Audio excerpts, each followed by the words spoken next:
అసలు ఎందుకు right decision తీసుకున్నా? చెప్తా విను. ఒకరోజు నేను పార్క్లో కూర్చొని గేమ్ ఆడుతుంటే ఒక అమ్మాయి బ్లూ జీన్స్ వైట్ టీషర్ట్లో వచ్చింది. తనని చూడగానే లవ్ ఎట్ ఫస్ట్ సైట్.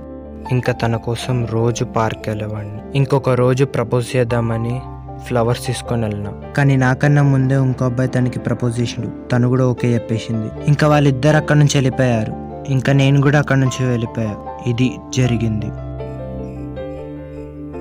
సరేరా, ఈ డిసిషన్ తీసుకునే ముందు ఒక్కసారైనా అమ్మ నాన్న గురించి ఆలోచించినావా?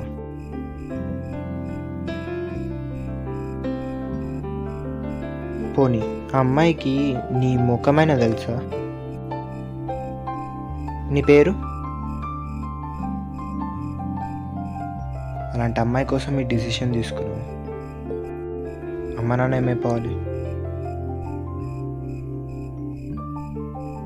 ఈ అమ్మాయి కాకపోతే 100 మంది అమ్మాయిలు ఉన్నారు. కానీ అమ్మ నాన్న లైఫ్లో మళ్ళీ రారు.